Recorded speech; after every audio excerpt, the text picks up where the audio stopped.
ये हमारे सामने एक छोटा सा एग्जांपल मैंने लिया है समझाने के लिए आपको कि करंट रेशियो और क्विक रेशियो कैसे कैलकुलेट करना है। आइए एक एग्जांपल के थ्रू इसको समझते हैं। यहाँ पे कुछ चीज़ें दी गई हैं। सबसे पहला आपको सीखना जो है वो है स्ट्रेटजी। क्वेश्चन को अटेम्प्ट करने का तरीका समझना है। क्वेश्चन तो कई लोग कर लेते हैं लेकिन तरीके से करना ज़रूरी है, क्योंकि हमारे पास जो अकाउंट्स का पेपर आता है, अकाउंट्स के पेपर में बहुत ज़्यादा ज़रूरी है स्ट्रेटजिकली अपने क्वेश्चंस को करना, ये समझ के करना कि हमारा टाइम मैनेजमेंट प्रॉपर है। अकाउंट्स का पेपर ऐसा नहीं हो तो बहुत कठिन होता है कि हमें आएगा नहीं। अगर पढ़े हैं हम तो आएगा तो ज़रूर हमें समझ में, लेकिन प्रॉब्लम आती है कि हमसे छूट जाता है। और आपके साथ 11th में ज़रूर हुआ होगा।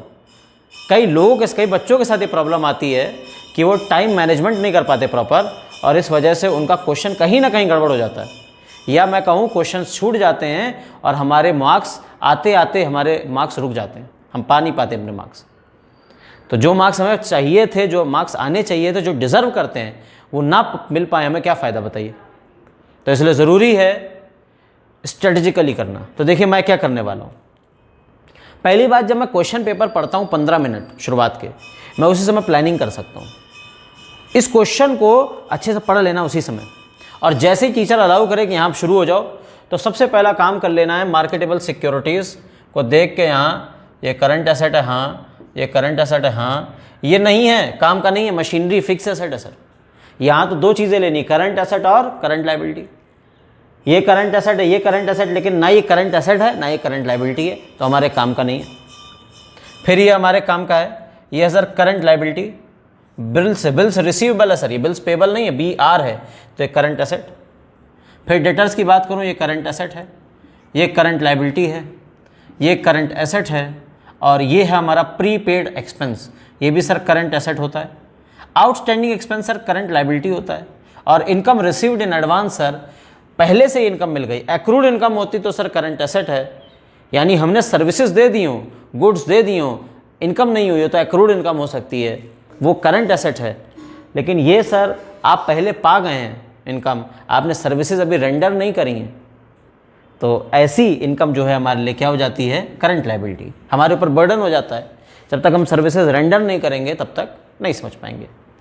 देखिए ये जो टॉपिक है एक्रूड इनकम और इनकम रिसीव्ड इन एडवांस का, अगर आपको ये भी नहीं समझ आया हो आज तक, क्लास 11 से लेकर अभी तक कोई डाउट रह गया हो, तो इसके लिए सेपरेट वीडियो मैं बना सकता हूँ। अगर आप बोले तो, आपको बोलना पड़ेगा कमेंट सेक्शन में, तो मैं उसके ऊपर भी वीडियो बना दूंगा जिससे आपको ये चीज़ बता दूँ। अब मैंने सारी चीज़ें लिख ली, मेरे दिमाग में अब क्लियर है क्या क्या करंट है और क्या क्या करंट एसेट है, क्या क्या करंट लायबिलिटी है। तो आइए ले लेते हैं।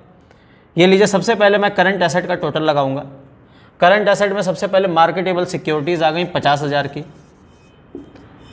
प्लस यहाँ लगा लेता हूँ साथ में 20,000 हो गया कैश का, बिल्स रिसीवेबल हो गए मेरे 30,000 के, डेटर्स हो गए 50,000 के,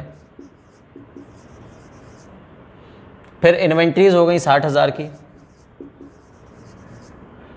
आउटस्टैंडिंग एक्सपेंसेस काम के नहीं है इधर, और फिर अब कुछ नहीं है, प्रीपेड एक्सपेंसेस हाँ रह रहे हैं, ये लीजिए प्रीपेड एक्सपेंसेस 10,000 के। आइए टोटल लगाते हैं, करंट एसेट्स का टोटल कितना आ रहा है, 50,000 प्लस 20,000 70,000, ये 30,000 जोड़ेंगे तो 1,50,000, फिर 60,000 उसमें जोड़ेंगे तो 2,10,000, और 2,10,000 में 10,000 और जोड़ेंगे तो हो जाएगा 2,20,000। ये करंट एसेट की पोजीशन है। आइए करंट लायबिलिटीज़ को देखते हैं। करंट लायबिलिटीज़ क्या क्या है, करंट लायबिलिटी मैंने पहले लिखा हुआ है, देखिए 40,000 के क्रेडिटर्स हो गए, बिल्स पेबल हो गए 20,000 के, फिर आउटस्टैंडिंग एक्सपेंसेस है 30,000 के, और इनकम रिसीव्ड इन एडवांस हो गया 10,000 का।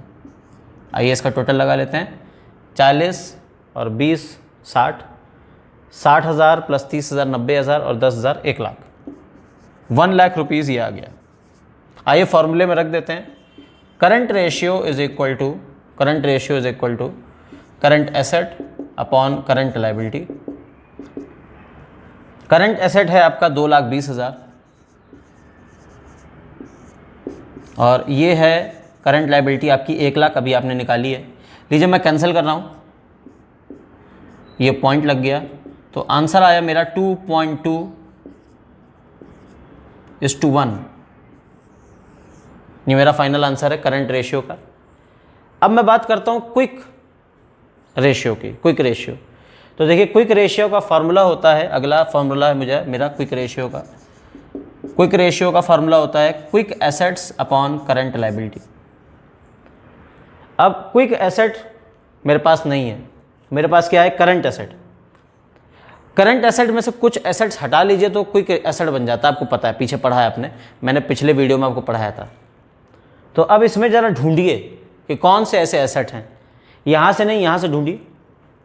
सबसे पहली चीज़ आप ध्यान देंगे तो ये इन्वेंट्रीज जो है, ये मैंने बताया था कि ये आपका करंट एसेट होता है, लेकिन ये क्विक एसेट नहीं हो सकता क्योंकि they are not quickly convertible into cash. और अगला आइटम है इसी के नीचे वाला प्रीपेड एक्सपेंस, ये भी हमारा करंट एसेट तो है लेकिन क्विक एसेट नहीं हो सकता। तो इन दोनों को हमें हटाना है। तो ज़रा देखिए, अगर हम ये 60 + 10 70,000 हटा दें 220 में से तो कितना हो जाएगा। अगर ये करंट एसेट थे, टोटल करंट एसेट थे ये, इसमें से अगर मैं ये 60 और 10 यानी 70,000 हटा दूं तो बचेगा 1,50,000। और ये 1,50,000 है मेरे क्विक एसेट्स। ये मैंने क्विक एसेट्स निकाल लिए, ये क्विक एसेट्स आ गए। करंट लायबिलिटी पहले से निकली हुई है, तो आइए फार्मूले में रख देते हैं। क्विक एसेट्स है 1,50,000 और करंट लायबिलिटी है 1 लाख।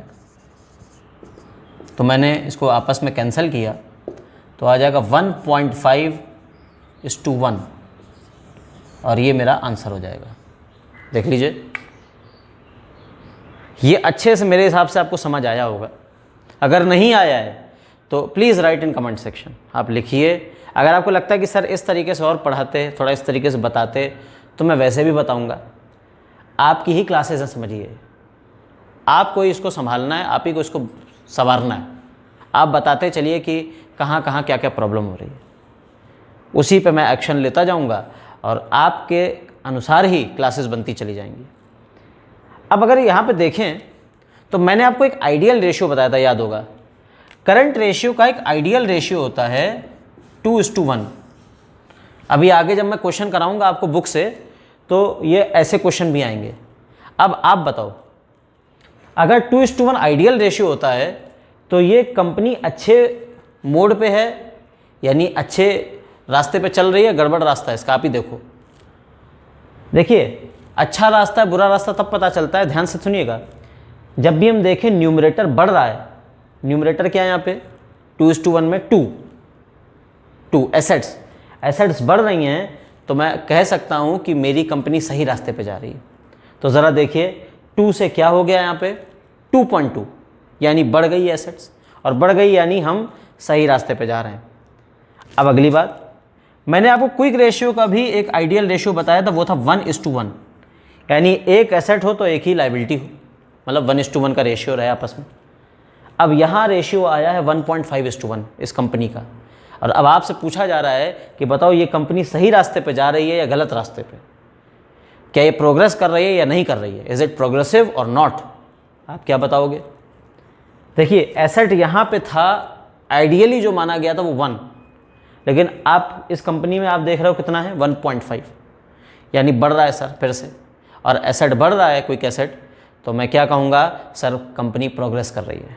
इसी जगह अगर लायबिलिटी बढ़ रही होती तो मैं कहता प्रोग्रेस नहीं कर रही है, लेकिन यहाँ पे क्या बढ़ रहा है, एसेट्स बढ़ रही हैं, लायबिलिटी तो नहीं बढ़ रही, एसेट्स बढ़ रही हैं। तो इसलिए मैं इसको क्या कहूँगा, मैं इस क्वेश्चन में या इस कंपनी को कहूँगा कि इट इज़ प्रोग्रेसिंग।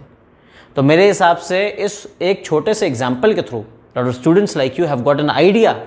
इस एग्जाम्पल से कई स्टूडेंट्स को आइडिया लग गया होगा, you must have got an idea students that how to solve these questions.